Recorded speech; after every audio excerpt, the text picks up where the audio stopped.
நம்ம பார்க்க போற டாபிக் வந்து ஏர் கண்டிஷனர்ல லெஸ் கூலிங் கம்ப்ளைண்ட் இன்னைக்கு பார்க்க போறோம்.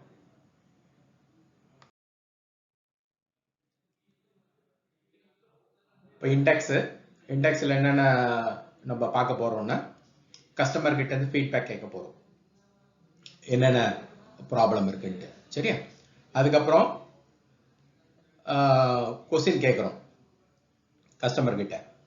ஓகே, அதை பேஸ் பண்ணி நம்ம அனலைஸ் பண்றதுக்காக. அதுக்கப்புறம் கேட்ட கொஸ்டினை ஒரு டாட் மேட்ரிக்ஸா நம்ம சிம்டமை ரெடி பண்ணி வச்சுக்கிறோம். ரைட்டா? ஸோ அதை வந்து 5 விதமா பிரிச்சுக்கிறோம்.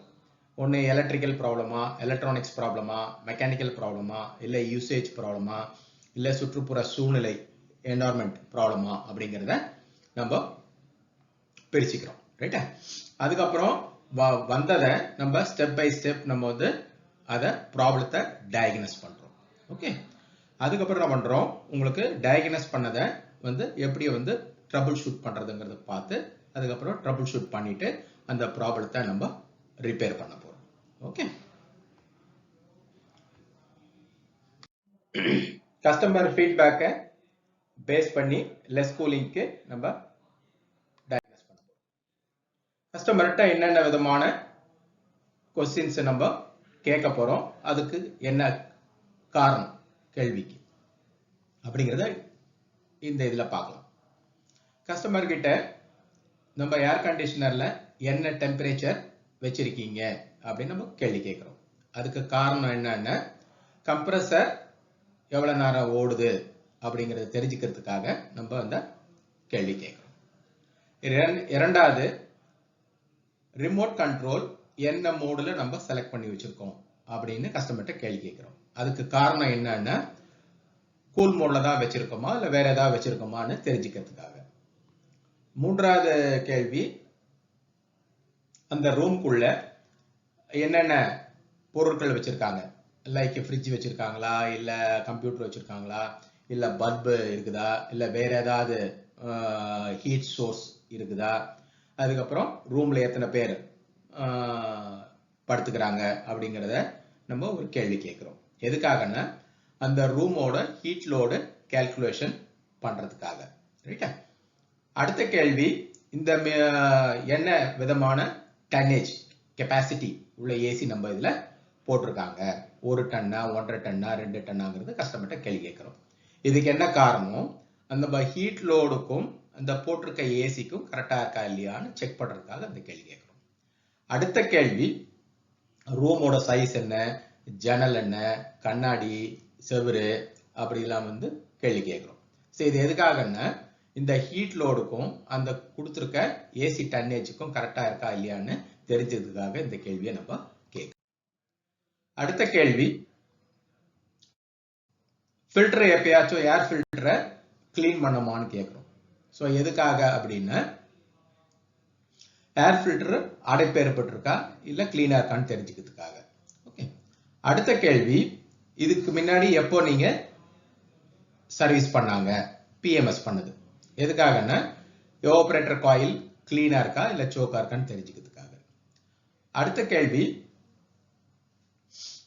இந்த ஏசி வந்து கீழே கிரவுண்ட் ஃப்ளோர்ல இருக்கா இல்ல ஃபர்ஸ்ட் ஃப்ளோர்ல இருக்கா இல்ல மொட்டை மாடியில வச்சிருக்காங்களா அப்படிங்கிறது தெரிஞ்சுக்கிறோம். இது எதுக்காகன்னா ஹீட்டோட அந்த ரூமோட ஹீட் லோட் கால்குலேஷன் தெரிஞ்சுக்கிறதுக்காக அது கேட்கிறோம். அடுத்த கேள்வி, இந்த மிஷின்ல ஏதாச்சும் எரர் கோடு தெரியுதா அப்படின்னு கஸ்டமர்கிட்ட கேட்கிறோம். எதுக்காகன்னா மிஷின்ல ஏதாவது ஃபால்ட் இருக்கா அப்படிங்கிறது தெரிஞ்சுக்கிறதுக்காக இந்த கேள்வி கேட்கிறோம். அடுத்த கேள்வி என்ன பண்றோம்,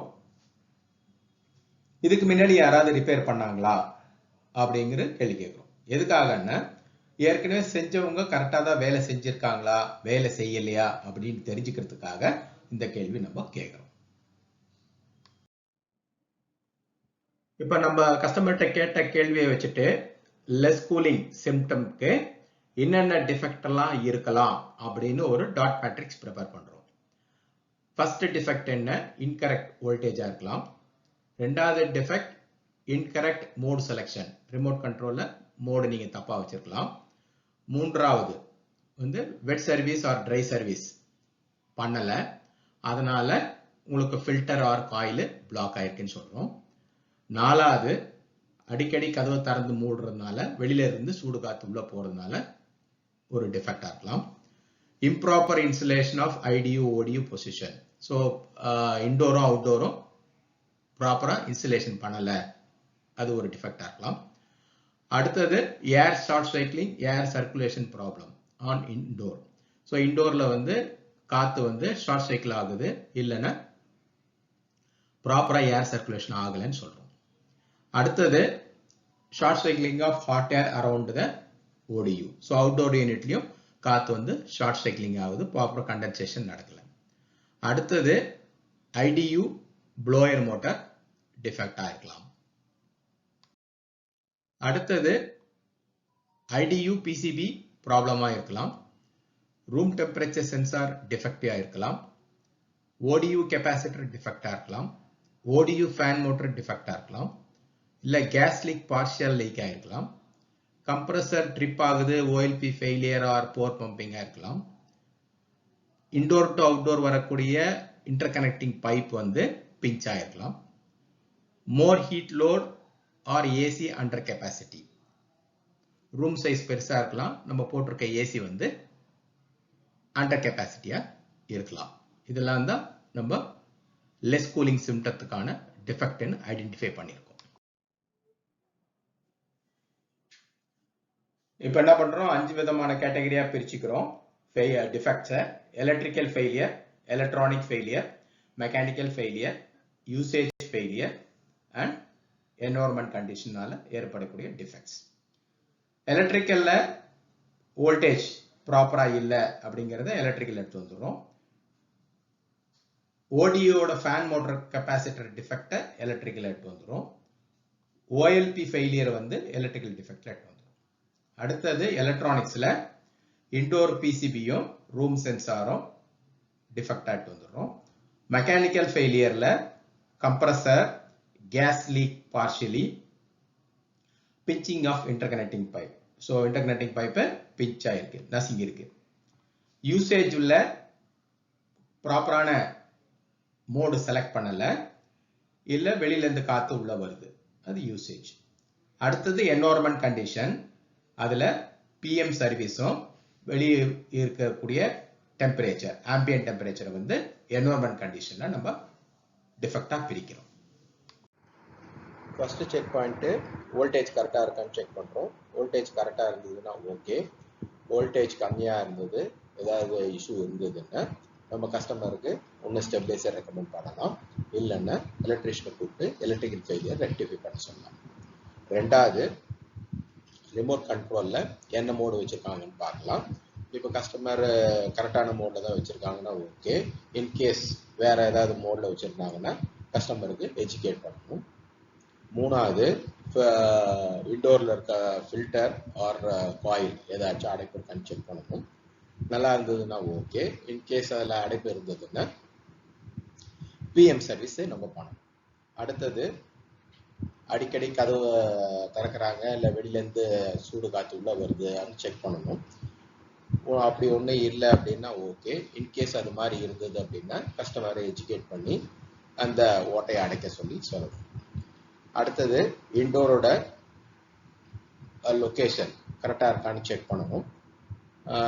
சவுத் வெஸ்ட் இருந்ததுன்னா ஓகே. இன்கேஸ் வேற லொக்கேஷன்ல ஏதாச்சும் ஃபிக்ஸ் பண்ணியிருந்தாங்கன்னா இன்டோரை அன்இன்ஸ்டால் பண்ணி வேற இடத்துல இன்ஸ்டால் பண்ணணும்.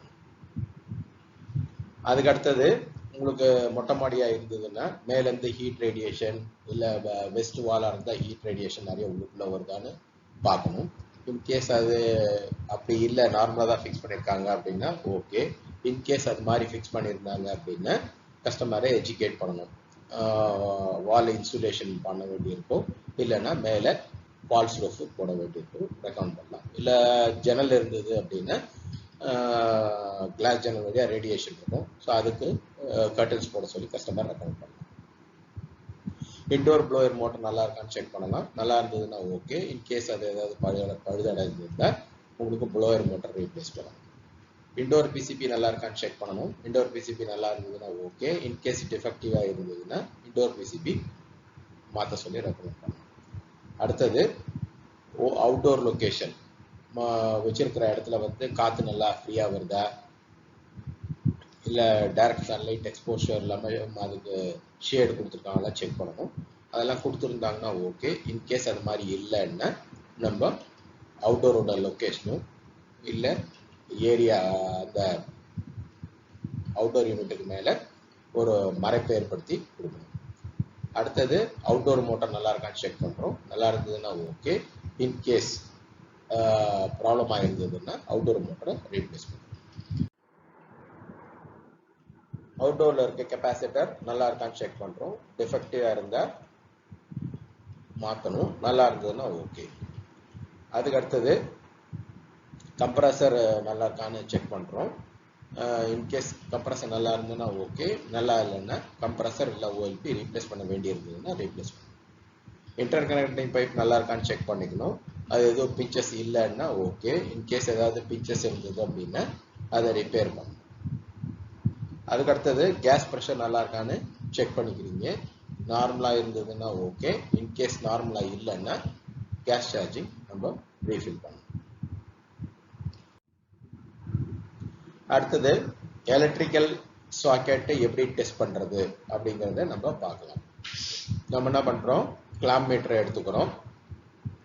ப்ளக் பாயிண்டில் உள்ள ரைட் சைடில் ஃபேஸ் இருக்கணும், லெஃப்ட் சைடில் நியூட்ரல் இருக்கணும், டாப்பில் எர்த் இருக்கணும். ரைட்டா? ஸோ நம்ம கிளாம்ப் மீட்டரில் ஃபேஸு நியூட்ரலும் செக் பண்ணும்போது 230 வோல்ட் சப்ளை வரணும். அதுக்கப்புறம் ஃபேஸுக்கும் எர்த்துக்கும் செக் பண்ணும்போது 230 வோல்டேஜ் வரணும். அதுக்கடுத்தது நியூட்ரலுக்கும் எர்த்துக்கும் செக் பண்ணும்போது 0 to 2 வோல்ட் வந்ததுன்னா உங்களுக்கு எலக்ட்ரிக்கல் ப்ளக் பாயிண்ட் கரெக்டாக இருக்குன்னு அர்த்தம். இப்போ வோல்டேஜ் ப்ராப்ளம் இருந்தால் அதை எப்படி டயக்னோஸ் பண்ணலாங்கிறது பார்க்கலாம். இப்போ வோல்டேஜ் லோவாக இருந்ததுன்னா கீழே கொடுத்துருக்கிற டேபுலர் காலம் பிரகாரம் கஸ்டமருக்கு ரெக்கமெண்டேஷன் கொடுக்கலாம். இப்போ இன்புட் வோல்டேஜ் 100 வோல்ட்டு தான் கஸ்டமர் வீட்டில் வருதுன்னா நம்ம கிட்ட 86 வோல்ட்லேருந்து 250 வோல்ட் உள்ள ரேஞ்ச் ஸ்டெபிலைசர் ரெக்கமெண்ட் பண்ணலாம். இன்புட் வோல்டேஜ் 101லேருந்து 130 வந்துச்சுன்னா 110 to 280 வோல்டேஜ் உள்ள ஸ்டெபிலைசர் ரெக்கமெண்ட் பண்ணலாம். இன்புட் வோல்டேஜ் 131லேருந்து 150 வோல்டேஜ் வந்ததுன்னா 130 to 280 வோல்டேஜ் உள்ள ஸ்டெபிலைசர் ரெக்கமெண்ட் பண்ணலாம். இன்புட் வோல்டேஜ் 151லேருந்து 165 வோல்ட் வந்ததுன்னா 150 to 270 வோல்ட் உள்ள ஸ்டெபிலைசர் ரெக்கமெண்ட் பண்ணலாம். இன்புட் வோல்டேஜ் 166க்கு மேலே 200க்கு கீழே இருந்ததுன்னா 165 to 270 வோல்ட் ஸ்டெபிலைசர் கஸ்டமருக்கு நம்ம ரெக்கமெண்டேஷன் பண்ணலாம். அடுத்தது கஸ்டமருக்கு வந்து ராங் மோட் செலெக்ஷன். இப்போ ரிமோட் கண்ட்ரோலில் அவங்களுக்கு மோடு எப்படி செலக்ட் பண்ணணும்னு தெரியல, தப்பாக செலக்ட் பண்ணிட்டாங்கன்னா ரிமோட் கண்ட்ரோலில் இங்கே மோட் அப்படிங்கிற ஒரு பட்டன் இருக்கும். அந்த மோடை ப்ரெஸ் பண்ணிங்கன்னா டிஸ்பிளேல உங்களுக்கு டிஃப்ரெண்ட்டு ஆப்ஷன்ஸ் கொடுத்துருப்பாங்க. ஃபஸ்ட்டு வந்து ஆட்டோ மோடுன்னு ஒன்று கொடுக்கும், அடுத்தது கூல் மோட், அடுத்தது ட்ரை மோட், அடுத்தது ஃபேன் மோட், அடுத்தது ஹீட் மோட். ஸோ கஸ்டமருக்கு வழக்கமாக நம்ம ரெக்கமெண்டேஷன் பண்ண வேண்டியது கூல் மோட். இப்போ டிஃபெக்ட் என்ன பார்க்க போகிறோம், வெட் அண்ட் ட்ரை, உலர்ந்த சர்வீஸும் ஈரமான சர்வீஸும் பார்க்கணும். ரைட்டா? ஸோ அதுக்கு என்னென்ன பார்க்க சொல்கிறாங்க, கண்டென்சர் காயிலும் எவாபரேட்டர் காயிலும் ஏதாவது அடைப்பு ஏற்பட்டிருக்கான்னு செக் பண்ண சொல்கிறாங்க. இப்போ உங்களுக்கு அடைப்பு நிறைய ஏற்பட்டால் இன்டோர் யூனிட்டை கழட்டி வாட்டர் வாஷ் பண்ணி மாட்ட சொல்கிறாங்க. அதுக்கு அடுத்தது கிரில்லோட டெம்பரேச்சரும் ரிட்டர்ன் ஏர் ஓட டெம்பரேச்சரும் என்னன்னு பார்க்க சொல்கிறாங்க. ஓகே, ஸோ எக்ஸாம்பிளுக்கு இப்போ கிரில் டெம்பரேச்சர் வந்து 12 டிகிரி காமிக்குதுன்னா ஸோ அதுக்கு டெல்டா டி வந்து ஒரு 10 டிகிரி ஆட் பண்ணிக்கலாம். ஸோ 22 + 10 12 + 10 22 டிகிரி சென்டிகிரேட் இருக்குது. ஓகே, ஸோ கிரில்லோட டெம்பரேச்சர் 10 டிகிரி மிஷின் ஆன் பண்ணதுலேருந்து 5 to 10 நிமிஷம் ஒர்க்கிங்கில் ஃபேன் வந்து மீடியம் ஸ்பீடில் வைக்கணும். அடுத்தது ரிப்பேர் ப்ராசஸ் 1, ஏர் ஃபில்டரை ட்ரை சர்வீஸ் பண்ண சொல்கிறாங்க. அதுக்கப்புறம் ஐடியு ப்ளோயரில் ஏதாச்சும் அழுக்கு இருந்ததுன்னா க்ளீன் பண்ண சொல்றாங்க. அதுக்கப்புறம் grill டெம்பரேச்சரும் ரிட்டர்ன் ஏர் டெம்பரேச்சரும் எவ்வளோன்னு பார்க்க சொல்றாங்க. அடுத்தது ரிப்பேர் ப்ராசஸ் 2. வெட் சர்வீஸ் ப்ரெஷர் பம்பும் அதுக்கான பிரத்யேகமாக தயாரிக்கப்பட்டுள்ள ஜாக்கெட்டை யூஸ் பண்ணி க்ளீன் பண்ண சொல்றாங்க. திருப்பி உங்களுக்கு கிரில்லோட டெம்பரேச்சர் என்ன, ரிட்டர்ன் ஏர் டெம்பரேச்சர் என்னன்னு பார்க்க சொல்றாங்க. அதை எப்படி க்ளீன் பண்றதுன்னு இங்க யூடியூப்ல லிங்க் கொடுத்துருக்கோம். அந்த லிங்கை போய் நீங்க பார்த்தா அந்த வெட் சர்வீஸ் பண்றது எப்படிங்கிறது உங்களுக்கு தெரியும். அடுத்தது defect frequent door opening and entry of hot air. So அடிக்கடி கதவு திறந்து மூடுறாங்க, அதனால வெளியிலேருந்து சூடு காற்று உள்ள போகுது. இல்லை வீட்டில் ஏதாவது பாத்ரூம் இல்லை கதவு கீழே ஓட்டை இருக்கு, அது வழியாக சூடு காற்று உள்ள வருது. சூடு காற்று உள்ள வருதுன்னு அர்த்தம், குளிர் காற்றும் வெளியில போகுதுன்னு அர்த்தம். ரைட்டா? ஸோ அந்த லீக்கேஜை நம்ம என்ன பண்ணணும், சரி பண்ணணும். அதுக்கு எப்படி சரி பண்றது? இப்போ மார்க்கெட்ல போனீங்கன்னா உங்களுக்கு ஃபோம் டேப் இன்சுலேஷன் சொல்லிட்டு டேப் அவைலபிளா இருக்கு, இல்லைன்னா பிஇ ஷீட் இன்சுலேஷன் அவைலபிளா இருக்கு. கரெக்டா?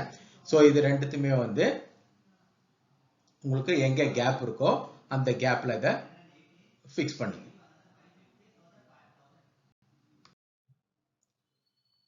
Indoor outdoor insulation location defect.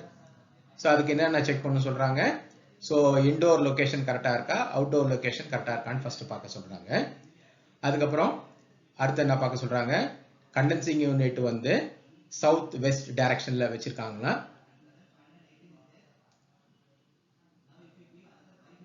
பார்க்க சொல்றாங்க. அதுக்கப்புறம் ஓடியு வந்து ப்ராப்பரா காத்து வெளியில போகுதா, தட் மீன்ஸ் அர்த்தம் கண்டென்சேஷன் நடக்கும்போது அந்த ஹாட் ஏர் வெளியில போகணும். அங்க ஏதாவது தடுப்பு இருந்ததுன்னா அந்த தடுப்பு என்ன ஆகும், திருப்பி ஷார்ட் சைக்கிளிங் உள்ள வரும். பிளஸ் உங்களுக்கு கண்டென்சிங் யூனிட்டுக்கு மேல ஏதாவது ஒரு நிழல் மாதிரி போட்டிருக்காங்களான்னு பார்க்க சொல்றாங்க. ஓகே, இப்போ reinsulation process of the IDU and ODU. So reinsulation எப்படி பண்றாங்கிறது பார்க்கலாம். Okay, so install the unit in ventilated area with no blockage of air. அப்படின்னு அர்த்தம்னா உங்களுக்கு யூனிட் இன்ஸ்டலேஷன் பண்ணியிருக்க இடத்துல எந்தவித தடுப்பும் இருக்கக்கூடாது. இப்போ இன்டோர் ஃபிக்ஸ் பண்ணிருக்கலாம், அதுக்கு மேலே கபோர்டு இல்லை பீரோ டோரு, ஸோ அது மாதிரி இருக்கக்கூடாது. ஸோ அப்போ அது வந்து உங்களுக்கு ஏரை பிளாக்கேஜ் பண்ண ஆரம்பிக்கும். யூனிட் வந்து இன்டோர் யூனிட் வந்து நல்ல ஃபோமா இருக்கிற செவுத்துல தான் ஃபிக்ஸ் பண்ண சொல்றாங்க, இல்லைன்னா நம்ம வைப்ரேஷன் ஜாஸ்தி வரும். அதுக்கப்புறம் ரூமோட சென்டர் இல்லை வாலோட சென்டர், நீங்க எந்த வால்ல ஃபிக்ஸ் பண்றோம் முடிவு பண்றீங்களோ ஏதாவது ஒரு சைடு கார்னர்ல எடுத்துட்டு போய் ஃபிக்ஸ் பண்ணாம ஏதாவது அந்த ரூமோட சைஸ் என்னன்னு பார்த்து அந்த ரூமுக்கு சென்டர் என்னன்னு பார்த்துட்டு சென்டர்ல உங்களுக்கு ஃபிக்ஸ் பண்ணீங்கன்னா உங்களுக்கு யூனிஃபார்ம் ஏர் சர்க்குலேஷன் கிடைக்கும். ரைட்டா? அடுத்தது இன்டோர் யூனிட்ல டைரக்டா லைட் எக்ஸ்போஷர் இல்லாம பார்த்துக்கோங்க. தட் மீன்ஸ் வெளியில இருந்து சூரிய வெளிச்சம் டைரக்டா வந்து கண்ணாடி வழியா இன்டோர் யூனிட்ல டைரக்டா படாத மாதிரி பார்த்துக்க சொல்றாங்க. ரைட்டா? ஸோ இன்ஸ்டால் த யூனிட் இந்த area where the connecting copper pipe is easy. So நம்ம மிஷின் இன்ஸ்டால் பண்ணும்போது முடிஞ்ச அளவுக்கு இப்போ இன்டர் கனெக்டிங் பைப் வந்து ஈஸியா இருக்க மாதிரி உங்களுக்கு பார்க்க சொல்றாங்க. இப்போ அவுட்டோர் யூனிட் இன்ஸ்டலேஷன் பண்றதுக்கு என்னென்ன பார்க்கணும் அப்படின்னு கொடுத்துருக்காங்க. ஃபர்ஸ்ட் வந்து அவுட்டோர் யூனிட்டுக்கு நேரா சூரிய வெளிச்சம் படாம மாதிரி இன்ஸ்டாலேஷன் பண்ணணுங்கிறாங்க. அடுத்தது காத்து நல்லா ஃப்ரீயா போற மாதிரி உங்களுக்கு இன்சுலேஷன் பண்ணணும்னு சொல்றாங்க. அதுக்கு அடுத்தது இன்சுலேஷன் பண்ணி இருக்கிற இடத்துல ஏதோ மிருகங்களோ இல்ல மரம் செடி கொடியோ இல்லாத மாதிரி இன்சுலேஷன் பண்ண சொல்றாங்க. அடுத்தது இன்சுலேஷன் பண்றது வந்து ப்ராப்பரா இன்சுலேஷன் பண்ண சொல்றாங்க. ஏன்னா உங்களுக்கு ப்ராப்பரா இன்சுலேஷன் பண்ணலன்னா அந்த அவுட்டோர் யூனிட் ஓடுற நாய்ஸ் ஜாஸ்தியா வர ஆரம்பிச்சிடும். அதுக்கு அடுத்தது நாளைக்கு ஏதாவது கம்ப்ளைண்ட் வந்தா போய் சர்வீஸ் பண்ண முடியற மாதிரி இன்சுலேஷன் பண்ண சொல்றாங்க. அடுத்தது என்ன பார்க்குறோம்னா indoor blower motor or bush jam. Okay, so indoor blower motor and bush ஜாமோட டிஃபெக்ட் பார்க்க போகிறோம். என்ன பார்க்குறோம்? இன்டோர் ப்ளோயர் மோட்டார் வேலை செய்தான்னு பார்க்குறோம். அதுக்கப்புறம் அதில் லெஃப்ட் ஹேண்ட் சைடில் இருக்கக்கூடிய புஷ் பேரிங் வந்து ஃப்ரீயாக சுற்றுதான்னு செக் பண்ண சொல்லுவோம். ஸோ ரிப்பேர் ப்ராசஸ் ஏசி மோட்டரை எப்படி பார்க்கறது? இந்த புஷ் பேரிங்கை ப்ளோயரை ரொட்டேட் பண்ணி பார்க்க சொல்கிறாங்க. ரொட்டேட் பண்ணும்போது ஃப்ரீயாக புஷ் சுற்றணும். ரைட்டா? புஷ் ஃப்ரீயாக சுற்றுச்சுன்னா அந்த பேரிங் எதுவும் ஜாம் ஆகலைன்னு அர்த்தம். அடுத்தது வோல்டேஜ் வந்து இன்டோர் மோட்டருக்கு கம்பெனி ரெக்கமெண்டட் வோல்டேஜ் ஏசி மோட்டராக இருந்தால் ஏசியும் டிசி மோட்டராக இருந்தால் டிசியும் வருதான்னு செக் பண்ணிக்கணும். நம்ம என்ன பண்றோம்? மோட்டரோட ரெசிஸ்டன்ஸை செக் பண்றோம். ரைட்டா? ஃபர்ஸ்ட் என்ன பண்றோம்? பிரவுன் கலர் வயரும் ரெட் கலர் வயரையும் செக் பண்றோம். அது வந்து 479 ஓம்ஸ் இருக்கணும். அடுத்தது ஒயிட் கலரையும் ரெட் கலரையும் செக் பண்றோம். அது 290 ஓம்ஸ் காமிக்குது. அடுத்தது பிரவுனுக்கும் வெள்ளைக்கும் செக் பண்றோம். 255 ஓம்ஸ் காமிக்கணும். இது வந்து ரெசிஸ்டன்ஸ் செக். ஓகே, அடுத்தது நம்ம வோல்டேஜ் செக் பார்க்க போறோம். வோல்டேஜ் செக் பார்க்கணும்னா என்ன பண்றது? உங்களுக்கு பிரவுன் கலர் ஒயருக்கும் வெள்ளை கலர் ஒயருக்கும் நம்ம எவ்வளவு வோல்டேஜ் வர்றதுன்னு பார்க்குறோம். ஸோ குறைஞ்சபட்சம் ஆர்என்டி பிரகாரம் 80 வோல்ட்டாவது வரணும். இப்போ இங்கே மெஷர்மெண்ட்ல 83.5 வோல்ட் ஏசி காமிக்குது. வோல்டேஜ் பார்த்தாச்சு. அடுத்தது ஃபீட்பேக். ஸோ ஏசி மோட்டருக்கு வந்து 230 வோல்ட் சப்ளை இன்புட் கொடுத்துட்டோம். அடுத்தது ஃபீட்பேக் வோல்டேஜ் செக் பண்ணணும். ஸோ ஃபீட்பேக் வோல்டேஜ் வழக்கமாக எவ்வளோ இருக்கணும்? 5 வோல்ட் டிசி வரணும். ரைட்டா? ஸோ இப்போ டெர்மினல் 1க்கும் டெர்மினல் 3க்கும் செக் பண்ணோம்னா 5 வோல்ட் டிசி வரும். ஸோ இங்கே கனெக்டர் 3 பின் கனெக்டர் நம்ம இங்கே கொடுத்துருப்போம். ஸோ 5 அண்டு கிரவுண்டுன்னு கொடுத்துருக்கோம் இல்லையா?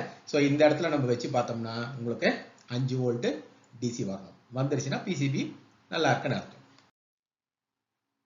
அடுத்தது டிசி மோட்டார். டிசி மோட்டர்லயும் இதே செக்கிங் ப்ராசஸ் சேம் தான், ஒன்லி வோல்டேஜ் மட்டும் வேரியேஷன் இருக்க போகுது. ரைட்டா? ஸோ இப்போ நம்ம ப்ளோயர் மோட்டரை சுற்றி பார்க்குறோம். ப்ளோயரை ரைட் ஹேண்ட் சைடு புஷ் நல்லா இருந்ததுன்னா ஃப்ரீயாக சுற்றும். அது எதாவது ஜாமா இருந்ததுன்னா ப்ளோயரு டைட்டாக சுற்றும். அடுத்தது மோட்டருக்கு வோல்டேஜ் செக் பண்ணுறோம். ஏசி மோட்டராக இருந்தால் ஏசியும் டிசி மோட்டராக இருந்தால் டிசியும் செக் பண்ணுறோம். ஸோ வோல்டேஜ் செக்கிங் ப்ராசஸ் எவ்வளோ இருக்குது? இங்கே டெர்மினல் காமிச்சிருக்காங்க. உங்களுக்கு எஃப்ஜின்னு ஒன்று கொடுத்துருக்காங்க, பிஎஸ்பின்னு ஒன்று கொடுத்துருக்காங்க, 15 வோல்ட் ஒன்று கொடுத்துருக்காங்க, கிரவுண்டு கொடுத்துருக்காங்க, டிசி வோல்டேஜ் கொடுத்துருக்காங்க. ஸோ நம்ம அளக்க வேண்டிய இடம் என்ன? இந்த டிசிக்கும் கிரவுண்டுக்கும் செக் பண்ணுறோம். செக் பண்ண எவ்வளோ வரணும்? 310லேருந்து 350 வோல்ட் டிசி வரணும். ஸோ வந்துச்சு அப்படின்னா உங்களுக்கு இன்புட் வோல்டேஜ் கரெக்டாக இருக்குன்னு அர்த்தம். ஓகே, மோட்டருக்கு போகிற இன்புட் வோல்டேஜ் கரெக்டாக இருக்குன்னு அர்த்தம். 310 to 350 வோல்டேஜ் வந்துச்சுன்னா மோட்டர் வேலை செய்யணும். வேலை செய்யணும்னா மோட்டரில் ஏதாவது கம்ப்ளைண்ட் இருக்கலாம். ஓகே, அதுக்கு அடுத்தது அடுத்த பேராமீட்டரை நம்ம செக் பண்ண போகிறோம். என்னென்ன செக் பண்ணுறோம்? கிரவுண்டுக்கும் 15 வோல்ட்டுக்கும் செக் பண்ணுறோம். அப்ராக்சிமேட்லி 13 to 15 வோல்ட் டிசி அங்கே காமிக்கணும். ஓகே, அதுக்கு அடுத்தது நம்ம டெர்மினல் 3க்கும் டெர்மினல் 5க்கு செக் பண்றோம். ஓகே, அதுல 1 to 6 வோல்ட் டிசி காமிக்கணும். ஸ்பீடு ரிமோட்ல ஸ்பீட் சேஞ்ச் பண்ணும்போது அங்க 1லேருந்து 6 வோல்ட் உங்களுக்கு காமிக்கணும். ரைட்டா? ஸோ கிரவுண்டும் விஎஸ்பியும் செக் பண்றோம். ஸோ ஜிஎன்டி இருக்கு இல்லையா, அதான் கிரவுண்டு, விஎஸ்பி. ரைட்டா? ஸோ இந்த 2 டெர்மினலும் நம்ம செக் பண்ணும்போது 1லேருந்து 6 வோல்ட் டிசி காமிக்கணும். தட் மீன்ஸ் உங்க ஸ்பீடு லோ வச்சிங்கன்னா ஒரு வோல்டேஜ் காமிக்கும், மீடியம் வச்சிங்கன்னா ஒரு ஸ்பீடு காமிக்கும், ஹை வச்சிங்கன்னா ஒரு வோல்டேஜ் காமிக்கும். ஸோ ஒவ்வொரு ஸ்பீடுக்கு ஏற்ற மாதிரி இங்கே வோல்டேஜ் சேஞ்ச் ஆகும். அதுக்காக தான் இங்கே வோல்டேஜ் ரேஞ்சு வேற கொடுத்துருக்காங்க. ஓகே, இது வந்து டிசி மோட்டரோட செக்கிங் ப்ராசஸ். ஒன்று வந்து இன்புட் வோல்டேஜ் பார்த்துட்டோம், 310 to 350 வோல்ட் வருது. அதுக்கப்புறம் கிரவுண்டுக்கும் 15 வோல்ட்டுக்கும் உள்ள வோல்டேஜ் பார்த்துட்டோம். அதுக்கப்புறம் கிரவுண்டுக்கும் விஎஸ்பிக்கும் உள்ள வோல்டேஜ் பார்த்தாச்சு. ஓகே, அடுத்தது இன்டோர் பிசிபி டிஃபெக்ட். ஸோ அதுக்கு என்னென்னலாம் பார்க்க சொல்றாங்க,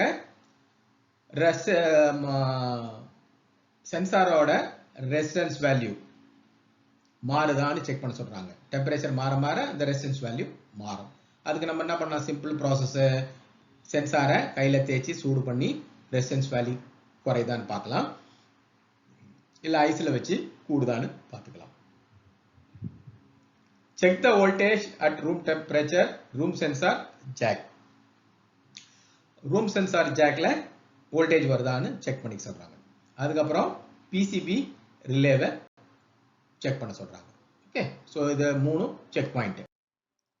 ரிப்பேரிங் ப்ராசஸ் என்ன பண்றாங்க, சென்சாரோட வேல்யூவை செக் பண்றாங்க. 6.88 கிலோ வேல்யூ காமிக்குது. அடுத்தது உங்களுக்கு ரெசிஸ்டன்ஸ் மாறுதான்னு ஒரு ஐஸ் வாட்டர்ல போட்டோன்னே என்ன ஆகுது, ரெசிஸ்டன்ஸ் வேல்யூ கூடுது. ஸோ டெம்பரேச்சர் கம்மியாச்சுன்னா ரெசிஸ்டன்ஸ் வேல்யூ கூடுது. ஓகே, ஸோ அது இங்க இதுக்காக தான் இங்க கொடுத்துருக்காங்க. ஃபர்ஸ்ட் வந்து 34 டிகிரில ரீடிங் எடுக்கிறாரு, அதுக்கப்புறம் 19 டிகிரில இங்க ரீடிங் எடுக்கிறாரு. ஓகே, அடுத்தது நம்ம என்ன பண்றோம், இன்டோர் பிசிபியில போய் சென்சார் கிட்ட வேல்யூ வச்சு பார்க்குறோம். இப்போ சென்சார்ல என்ன காமிக்குது, 5 வோல்ட் டிசி காமிக்குது. ரைட்டா? ஸோ இங்க வந்து ஒன்று காயில் சென்சாரு, இது ஏர் சென்சார். ரூமுன்னு போட்டிருக்கிறது வந்து ஏர் சென்சாரும், டியூப்னு போட்டிருக்கிறது வந்து காயில் சென்சாரும். ஸோ அந்த ஜாக்ல போய் வோல்டேஜ் பார்க்குறாங்க. வோல்டேஜ் 5.01 வோல்ட் காமிக்குது DC. Okay, so 5 volt DC வந்துருச்சுன்னா உங்களுக்கு பிசிபி நல்லா இருக்குன்னு அர்த்தம். ஓகே, அடுத்தது கெப்பாசிட்டர் டிஃபெக்டிவ். ஸோ கெப்பாசிட்டர் டிஃபெக்டிவ்ல என்ன மாதிரி டைப்பான டிஃபெக்ட்லாம் வரலாம். ஒன்று கெப்பாசிட்டர் ஓப்பன், அப்படின்னு அர்த்தம் கண்டினியூட்டி காமிக்காது, ஓப்பன். ஷார்ட் அப்படின்னா ஒன்னோட ஒன்று ஷார்ட் ஆயிடுச்சுன்னு அர்த்தம். அடுத்தது லீக்கி. ஸோ பார்த்தீங்கன்னா உங்களுக்கு கீழே ஏதாவது ஒழுகி இருக்கும். இன்னொன்று வந்து பர்ன், பர்ன்னு எரிஞ்சு போயிருக்கும். அடுத்து வந்து ஸ்வாலன், ஸ்வாலன் அப்படி உப்பி போயிருக்கும், மேலே டாப்ல உப்பி இருக்கும், சைடில் உப்பி இருக்கும். அதில் உங்களுக்கு பார்த்தாலே பிசிக்கலாக பார்த்தாலே உங்களுக்கு கெப்பாசிட்டர் தெரியும். இப்போ நம்ம அடுத்தது என்ன பார்க்க போறோம், கெப்பாசிட்டரை வந்து ரெசிஸ்டன்ஸ்ல வச்சு செக் பண்ண போறோம். ரைட்டா? ஸோ உங்க மல்டிமீட்டர்ல ஹை ரெசிஸ்டன்ஸ் எவ்வளோ வைக்கணும், மெகோம்ஸ் ரேஞ்சில் வைக்கணும். வச்சுட்டு அந்த மல்டிமீட்டரோட 2 ப்ரோப் ஒயர், கருப்பும் சிவப்பும் என்ன பண்றீங்க, கெப்பாசிட்டரோட 2 டெர்மினல்ல வைக்கிறீங்க. ஃபர்ஸ்ட் என்ன பண்ணும், ஸ்லோவா ரெசிஸ்டன்ஸ் உங்களுக்கு கூடும். கூடிட்டு உங்களுக்கு இன்ஃபினிட்டி, இன்ஃபினிட்டினா உங்க மீட்டர்ல யூஸ்வலா என்ன ஆகும், ஓஎல் காமிக்கும், அது வந்து இன்ஃபினிட்டி. அடுத்தது கெப்பாசிட்டன்ஸ், உங்க மீட்டர்ல கெப்பாசிட்டன்ஸ் இல்ல வச்சுட்டு நீங்க என்ன பண்றீங்க, இந்த 2 ஒயர் எடுத்து வந்து இங்க கனெக்ட் பண்ணிருக்கீங்க. ரைட்டா? ஸோ அப்ப என்ன பண்ணோம், இந்த கெப்பாசிட்டர் என்ன வேல்யூ இருக்கோ அந்த வேல்யூல பிளஸ் ஆர் மைனஸ் 5% வேல்யூ உள்ள வேல்யூ இங்க காமிக்கும். ஃபார் எக்ஸாம்பிள் இங்க ஒரு 3 MFD கெப்பாசிட்டர் இங்க வச்சிருக்காங்க. ஸோ 3 MFDக்கு பிளஸ் ஆர் மைனஸ் 5% வேல்யூல இங்க 3.17 மைக்ரோஃபாரட்னு காமிக்குது. ஓகே, அடுத்தது defect of outdoor fan motor. இப்போ அவுட்டோர் ஃபேன் மோட்டார் டிஃபெக்ட் அப்படிங்கறத இப்போ நம்ம செக் பண்ண போறோம். ஓகே, ஸோ செக் பண்றதுக்கு முன்னாடி கெப்பாசிட்டர் நல்லா இருக்கா இல்லையான்னு ஃபர்ஸ்ட், ரைட்டா? அதுக்கு அடுத்தது என்ன பண்றீங்க, மோட்டரு ஏசியோ டிசியோ எந்த மோட்டரும் அதுக்கு ஏற்ற மாதிரி வோல்டேஜ் நம்ம செக் பண்ணிக்கிறோம். அடுத்து என்ன பண்றோம், ரிப்பேர் ப்ராசஸ். ஸோ இந்த AC motor or DC motor எதுவாக இருந்தாலும் நம்ம வந்து எப்படி ரிப்பேர் பண்றது அப்படிங்கிறத பார்க்கலாம். அடுத்தது உங்களுக்கு இதை செக் பண்றதுக்கு என்ன வேணும் அப்படின்னா, ஃபர்ஸ்ட் மல்டிமீட்டர் வேணும், பவர் கார்டு வேணும், கெப்பாசிட்டர் வேணும். ஏன்னா உங்களுக்கு கனெக்ட் பண்ணி பார்த்தா தான் ஃபேன் ஓடுதா இல்லையாங்கிறது தெரியும். இப்போ மோட்டரோட ரெசிஸ்டன்ஸை நம்ம ஐடென்டிஃபை பண்ண போகிறோம். ஸோ ஃபர்ஸ்ட் என்ன பண்ண போகிறோம், மொத்தம் 3 வைண்டிங் இருக்கு. ஒன்று காமன், ஒன்று ஸ்டார்டிங், ஒன்று ரன்னிங். இப்போ நம்ம என்ன பண்ண போகிறோம், ஃபர்ஸ்ட் ரீடிங் எடுத்துக்கிறோம். நமக்கு எது காமன், எது ஸ்டார்டிங், எது ரன்னிங் தெரியாது. அதனால் ஃபர்ஸ்ட் ரீடிங் எடுத்ததுக்கப்புறம் நம்ம முடிவு பண்ணுறோம். ஓகே. ஸோ ஃபர்ஸ்ட் பிளாக்குக்கும் ஆரஞ்சுக்கும் நம்ம ஒரு ரீடிங் எடுக்கிறோம். அது 284.7 ஓம்ஸ் காமிக்குது. ரைட்டா. அடுத்தது வைண்டிங் எடுத்துக்கிறோம். பிளாக் கலருக்கும் ப்ளூ கலருக்கும் வைண்டிங் செக் பண்றோம். அது 313.4 ஓம்ஸ் காமிக்குது. அடுத்த வைண்டிங் செக் பண்றோம். ப்ளூக்கும் ஆரஞ்சுக்கும் செக் பண்றோம். அது வந்து 598 ஓம்ஸ் காமிக்குது. ஸோ இப்போ 3 ரீடிங் எடுத்துட்டோம். ரைட்டா. 3 ரீடிங் எடுத்ததுக்கு அப்புறம் இருக்கிறதுல ஹையஸ்ட் வேல்யூ இது. ப்ளூக்கும் ஆரஞ்சுக்கும் உள்ள வேல்யூ தான் ஹையஸ்ட் வேல்யூ, 598 ஓம்ஸ். ஓகேவா. ஸோ இப்போ இது ஹையஸ்ட்னால இது வந்து ஸ்டார்டிங் ரன்னிங்னு வச்சுட்டு, மீதி விட்டு போன வயர் இது கருப்பு கலர். ஸோ கருப்பு கலர் வந்து காமன் நம்ம இப்போ முடிவு பண்ணிட்டோம். ரைட்டா. ஸோ இப்போ காமன் முடிவு பண்ணதுக்கு அப்புறம் இதுல எது ஸ்டார்டிங் எது ரன்னிங் நம்ம கண்டுபிடிக்கணும் இல்லையா. ஸோ அதனால இப்போ கருப்பு கலர் வயர்ல இருந்து ஆரஞ்சு கலர் வயருக்கு ரீடிங் எடுக்கிறோம். அது 284 ஓம்ஸ் காமிக்குது. ரைட்டா. ஸோ அது ரன்னிங் வைண்டிங் எடுத்துக்கிறோம். இப்போ பிளாக்குக்கும் ப்ளூக்கும் எடுக்கிறோம். அது 313 ஓம்ஸ். இது வந்து ஸ்டார்டிங் வைண்டிங் எடுத்துக்கிறோம். ஓகேவா. So common, starting, running. அடுத்தது என்ன பண்றோம், இப்போ ஃபேஸ் நியூட்ரல் கொடுத்து ஒரு டைரக்ஷன் நம்ம ரொட்டேட் பண்றோம். ரைட்டா. ஆன்டி கிளாக் வைஸ் டைரக்ஷனுக்கு ஒரு ரொட்டேஷன் கொடுக்குறோம்.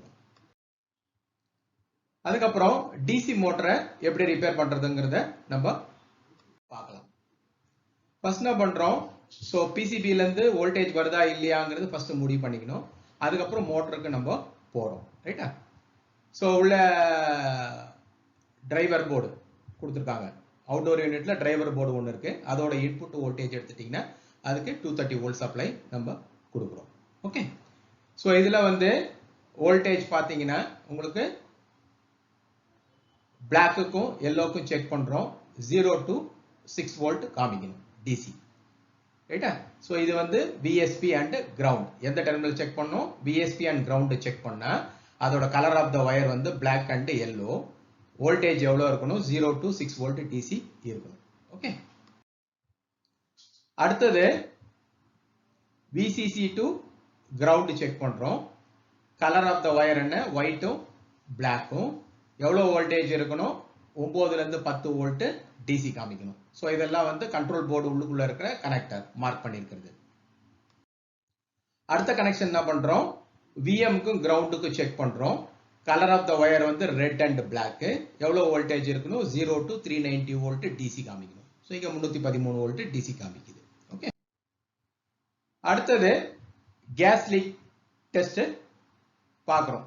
எப்படி கேஸ் லீக் பார்க்குறோம், ஃபர்ஸ்ட் நமக்கு டேபுலர் காலம் தெரியணும். கேஸ் லீக் பார்க்கறதுக்கு முன்னாடி சக்ஷன் பிரஷர் என்ன, டிஸ்சார்ஜ் பிரஷர் என்ன, ஸ்டாண்டிங் பிரஷர் என்னன்னு பார்க்கணும்.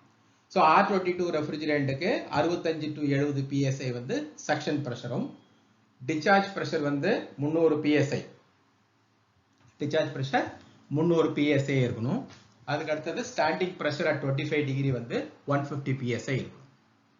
R290 ரெஃப்ரிஜரண்ட்டுக்கு 65 to 70 PSI suction pressure இருக்கணும். 250 PSI டிஸ்சார்ஜ் பிரஷர் இருக்கணும். 125 PSI ஸ்டாண்டிங் பிரஷர் இருக்கணும். 410Aக்கு 120 to 140 PSI இருக்கணும். 450 PSI டிஸ்சார்ஜ் பிரஷர் இருக்கணும். அண்ட் 225 PSI ஸ்டாண்டிங் பிரஷர் இருக்கணும். R32 ரெஃப்ரிஜரண்ட்டுக்கு சக்ஷன் பிரஷர் 120 to 140 PSI இருக்கணும். டிஸ்சார்ஜ் பிரஷர் 400 PSI இருக்கணும். ஸ்டாண்டிங் பிரஷர் 230 PSI இருக்கணும். இப்போ அடுத்த டிஃபெக்ட் என்ன, complete gas leak. So gas leak கம்ப்ளீட்டா ஆயிடுச்சுங்கிறாங்க. ஸோ அப்போ அதை என்ன பண்ணலாம், பேக் ப்ரெஷரை செக் பண்ணுறோம். ஸோ அப்போ டெஃபினட்டாக லீக் இருந்ததுன்னா உங்களுக்கு பேக் ப்ரெஷர் கம்மியாக காமிக்கும். ஓகே. ஒன்ஸ் லீக் இருக்குதுன்னு ஐடென்டிஃபை பண்ணதுக்கப்புறம் நம்ம என்ன பண்ணணும், எங்கே இருக்குன்றதை ஐடென்டிஃபை பண்ணணும்.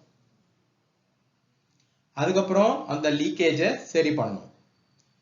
சரி பண்ணிட்டு தான் நமக்கு அதுக்கு சம்பந்தமான ஏதாவது ஸ்பேர்ஸ் போயிருந்ததுன்னா ஸ்பேரை ரீப்ளேஸ் பண்ணலாம்.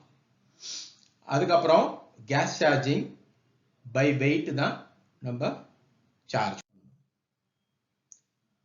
ஸோ ரிப்பேர் ப்ராசஸ் கேஸ் லீக்குக்கு தேவையான டூல்ஸ் இங்கே லிஸ்ட் ஆஃப் டூல்ஸ் கொடுத்துருக்காங்க. ஃபர்ஸ்ட் வந்து மேனிஃபோல்டு கேஜ் வேணும், டிஜிட்டல் கிளாம்ப் மீட்டர் வேணும், அதுக்கப்புறம் டிஜிட்டல் தெர்மோமீட்டர் வேணும், எலக்ட்ரானிக் லீக் டிடெக்டர் வேணும், அப்புறம் என்ன டைப் ஆஃப் ரெஃப்ரிஜரண்ட்டோ அந்த ரெஃப்ரிஜரண்ட் கையில் இருக்கணும். அதுக்கப்புறம் 2 ஸ்டேஜ் 5 CFM வேக்கம் பம்ப் தேவை, மைக்ரான் மீட்டர் தேவை, சார்ஜிங் ஹோஸ் தேவை, வெயிங் பேலன்ஸ் தேவை, சிங்கிள் கேஜ் தேவை, நைட்ரஜன் சிலிண்டர் வித் ரெகுலேட்டர் வேணும், அதுக்கப்புறம் சோப் அண்ட் ஸ்பாஞ்ச் வேணும். ஸோ இதெல்லாம் வந்து இந்த கேஸ் சார்ஜிங் பண்றதுக்கான தேவையான டூல்ஸ், உபகரணங்கள். ஓகே, ஸோ நம்ம என்ன பண்றோம், ஆஸ் பர் த டேபுலர் காலம் ஏற்கனவே நம்ம கொடுத்துருக்கோம் இல்லையா, R22க்கு செக்ஷன் ப்ரெஷர் 65லேருந்து 70, discharge 300 PSI, standing pressure 150 PSI கொடுத்துருக்கோம். 290க்கு 65 to 70 PSI கொடுத்துருக்கோம், டிஸ்சார்ஜ் ப்ரெஷர் 250 கொடுத்துருக்கோம், ஸ்டாண்டிங் ப்ரெஷர் 125 கொடுத்துருக்கோம். R410க்கு 120 to 140 செக்ஷன் ப்ரெஷர் கொடுத்துருக்கோம், டிஸ்சார்ஜ் ப்ரெஷர் 450 கொடுத்துருக்கோம், அண்ட் ஸ்டாண்டிங் ப்ரெஷர் 225 கொடுத்துருக்கோம். R32க்கு 120 to 140 செக்ஷன் ப்ரெஷர் இருக்கணும், 400 PSI டிஸ்சார்ஜ் ப்ரெஷர் இருக்கணும், 230 ஸ்டாண்டிங் ப்ரெஷர் இருக்கணும். ஸோ நம்ம என்ன பண்றோம், சர்வீஸ் வால்ல கேஜ் போட்டு எவ்வளோ பேக் ப்ரெஷர் இருக்குன்னு நம்ம செக் பண்றோம். இப்போ 0 காமிச்சதுன்னு அர்த்தம் உங்களுக்கு மொத்தமாவே இருக்கிற கேஸ் ஃபுல்லா வெளியில போயிடுச்சுன்னு அர்த்தம். அடுத்தது எங்கெங்கெல்லாம் லீக் இருக்கலாம் அப்படின்னா, ஒன்று இந்த flare net, discharge flare net, section flare நெட்டில் ஏதாச்சும் லீக்கேஜ் இருக்கலாம், ஆயில் ட்ரேசஸ் இருக்கான்னு பார்க்கலாம். இல்லை இந்த வால்வ்ல பின் ஏதாவது ரிலேட்டட் இஷ்யூஸ் இருந்தால் லீக் ஆகிருக்கலாம். அதுக்கப்புறம் கண்டென்சரோட பைப் ஜாயிண்ட்ஸு, அதுக்கப்புறம் இன்டர் கனெக்டிங் பைப்போட ஜாயிண்ட்ஸ். ஸோ இந்த எல்லா ஜாயிண்ட்ஸும் எங்கே லீக் இருக்கு அப்படிங்கிறத ஃபர்ஸ்ட் ஆயில் ட்ரேசஸ் இருக்கான்னு செக் பண்ணிட்டு அதுக்கப்புறம் நம்ம அதை ரிப்பேர் பண்ணணும். ஓகே, மூணாவது ரிப்பேர் ப்ராசஸ் 3 என்னது, charging of nitrogen for a leak test. First leak எங்க இருக்குன்னு ஃபர்ஸ்ட் பிசிக்கலா கண்டுபிடிச்சிடலாம். கண்டுபிடிச்சிட்டு லீக் இருக்கான்னு என்ன பண்றோம், ஸோ நைட்ரஜனை சிஸ்டத்துக்குள்ள பாஸ் பண்றோம். எவ்வளவு கொடுக்குறோம், 100 PSI oxygen free try nitrogen. ரைட்டா, ஸ்லோவா என்ன பண்றீங்க, 300 PSI வரைக்கும் நம்ம கொடுக்குறோம். இப்போ 100 PSI பெரிய லீக்கா இருந்தா 100 PSI தெரிஞ்சிடும். இன்கேஸ் மைனூட் லீக்கா இருக்குது, ஒரு பபுள் வருது அப்படின்னா அப்ப என்ன பண்ணுவோம், நம்ம அதோட ப்ரெஷரை கொஞ்சம் கூட்டும் போது, லீக்கு கொஞ்சம் லைட்டா இருந்தா கொஞ்சம் ப்ரெஷர் ஜாஸ்தி கொடுக்கும்போது நல்லா விசிபிளா பார்க்கறதுக்கு தெரியும்.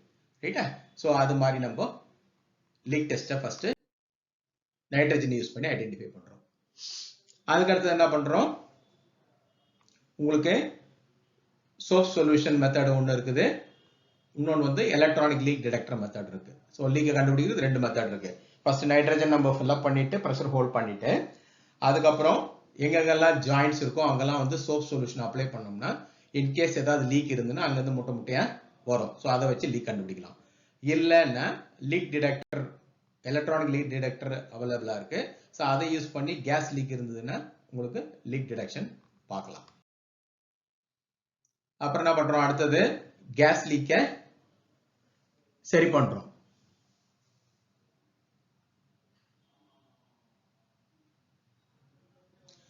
இப்போ நம்ம ஃபுல் சிஸ்டத்துல நைட்ரஜன் ஹோல்டு பண்ணி நம்மளால ப்ராப்பரா லீக் கண்டுபிடிக்க முடியல அப்படின்னா என்ன பண்ணலாம், ஒன்று இன்டோர் காயில தனியாகவும் கண்டென்சர் காயில தனியாகவும் செப்பரேட்டா நம்ம தண்ணி தொட்டிகளை போட்டு லீக் பார்க்கலாம். ஒன்ஸ் லீக் நம்ம ஐடென்டிஃபை பண்ணதுக்கு அப்புறம் அந்த லீக்கை ரிப்பேர் பண்ணணும். ரைட்டா, ஸோ மேபி ஜாயின்ஸா இருக்கலாம், இல்லை யூ ஜாயின்ஸா இருக்கலாம், கண்டென்சர் எந்த ஜாயின்ஸ் இருக்கோ அந்த ஜாயின்ஸை ரிப்பேர் பண்ணிட்டு அதுக்கப்புறம் நம்ம மிஷின்ல இது பண்றோம். ஓகே, ஸோ அதுக்கப்புறம் என்ன பண்றோம், அடுத்தது ப்ரெஷர் ஹோல்டு டெஸ்ட். அப்ப என்ன பண்றோம், எல்லாம் ரிப்பேர்லாம் பண்ணிட்டோம், திருப்பி ஒரு 300 psi ப்ரெஷர் கொடுத்துட்டு ஒரு 2 மணி நேரம் வரைக்கும் ஹோல்ட் பண்றோம். ப்ரெஷர் நிக்குதா இல்ல ப்ரெஷர் டிராப் ஆகுதான்னு பார்க்கிறதுக்கு. ரைட்டா?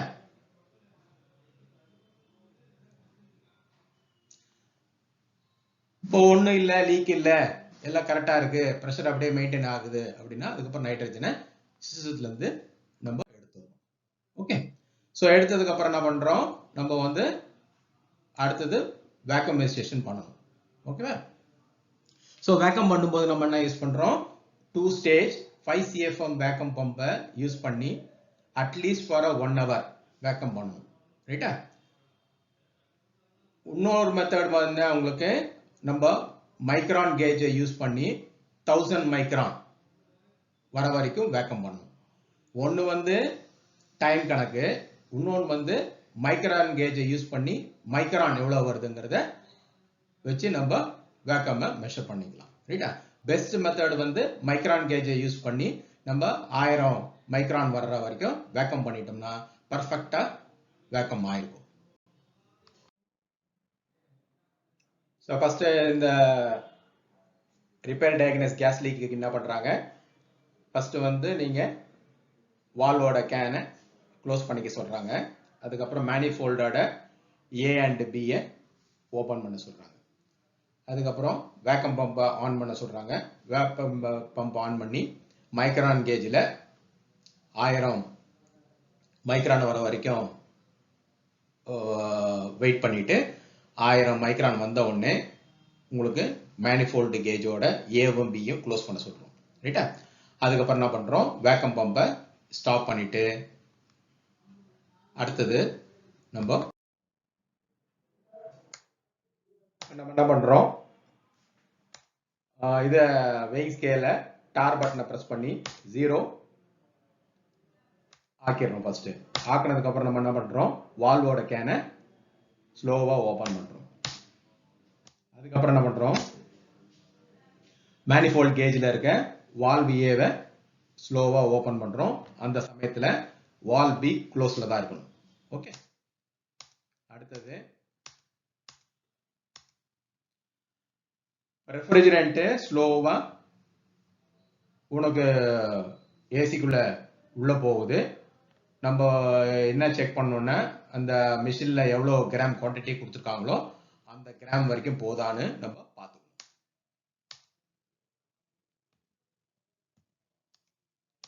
அடுத்தது ஒரு கேன் ஃபுல்லா ஆயிடுச்சு அப்படின்னா நம்ம என்ன பண்றோம், வால்வை க்ளோஸ் பண்ணிட்டு அடுத்த கேனை கனெக்ட் பண்ணி மீதி இருக்கிற கேஸ் லேபிள்ல எவ்வளவு கிராம் கொடுத்துருக்காங்களோ அவ்வளவு கிராம நம்ம ஃபில் அப் பண்றோம். ஓகே, அதுக்கப்புறம் என்ன பண்றோம், நம்ம வால்வ் ஏவை க்ளோஸ் பண்றோம். அதுக்கப்புறம் ரெஃப்ரிஜரண்டோட கேன வால்வையும் நம்ம க்ளோஸ் பண்ணிடுறோம். ஓகே,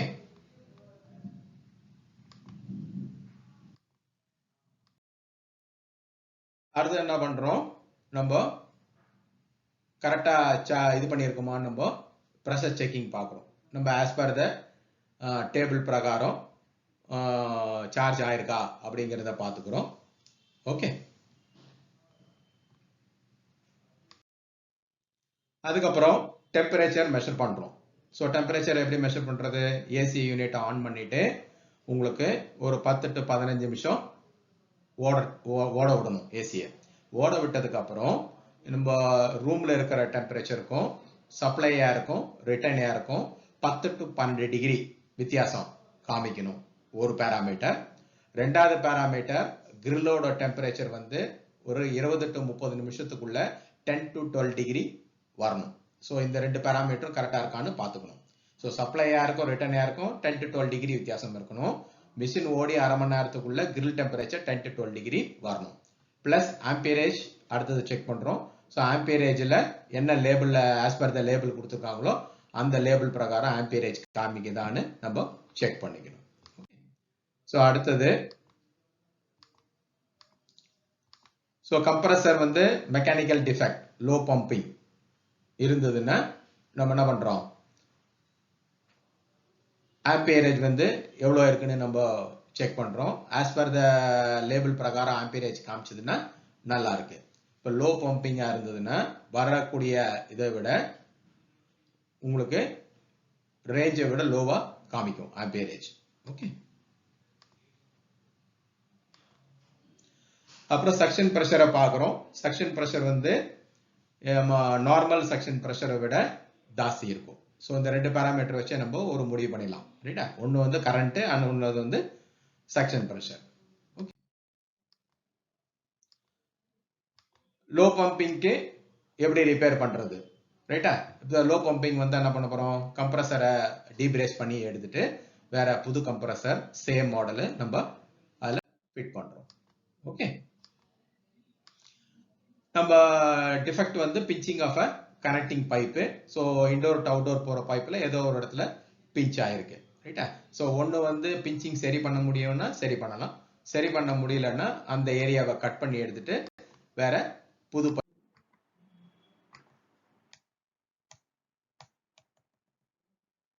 இப்போ என்ன பண்ணுறோம்? எங்கே பிஞ்ச் ஆயிருக்கோ நம்ம அதை பைப்பை எடுத்துட்டு இன்டோர் டு அவுட்டோர் புது பைப்பை போடலாம் இஃப் பாசிபிள். ரைட்டா?